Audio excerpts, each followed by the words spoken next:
മറ്റൊരാള് bishop Franco Mulakkal, അദ്ദേഹത്തെ വെറുതെ വിട്ടു. പക്ഷേ ആ കേസിലെ അധിപതിമാരോ, അവരുടെ അവസ്ഥ എന്താ?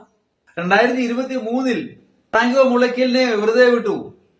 പക്ഷേ ആ കേസിന് അപ്പീൽ പോകാൻ ഒരു പ്രോസിക്യൂഷൻ വക്കീലിനെ ഇതുവരെ നൽകിയില്ല. ഇന്ന് ഇത് നൽകിയിരിക്കുന്നു. ഇത്രയും കാലം എവിടെയായിരുന്നു? ആ സ്ത്രീ ജന്മങ്ങൾ എങ്ങനെ ജീവിക്കുന്നു എന്ന് ആരെങ്കിലും ആലോചിച്ചോ? നിങ്ങൾക്കറിയാമോ, തുണിസഞ്ചി തുന്നി ആ സഞ്ചിയൊക്കെ വിറ്റ് ചെറിയ ചെറിയ വരുമാനങ്ങളിലൂടെ ജീവിച്ചു പോവുകയാണ്.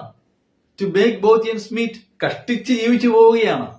ഒരു വരുമാനവും ഇല്ല. സഭയും സഭാ നേതൃത്വവും അവരെ പുറന്തള്ളി ജീവിച്ചിരിക്കുന്നതെന്ന് മാത്രമേ ഉള്ളൂ. എന്ത് കഷ്ടമാണ് അവർ ജീവിതം എന്നറിയാമോ? ജീവിക്കാൻ നിവൃത്തിയില്ല. ആ ക്രിസ്തുവിന്റെ മണവാട്ടികൾ, എന്തൊരവസ്ഥയാണത്! അവരൊക്കെയാണ് യഥാർത്ഥ അധിപതിമാരെന്ന് പറയുന്നത്. അങ്ങനെ എത്രയെത്രയോ പേര് ഈ സമൂഹത്തിലുണ്ട്.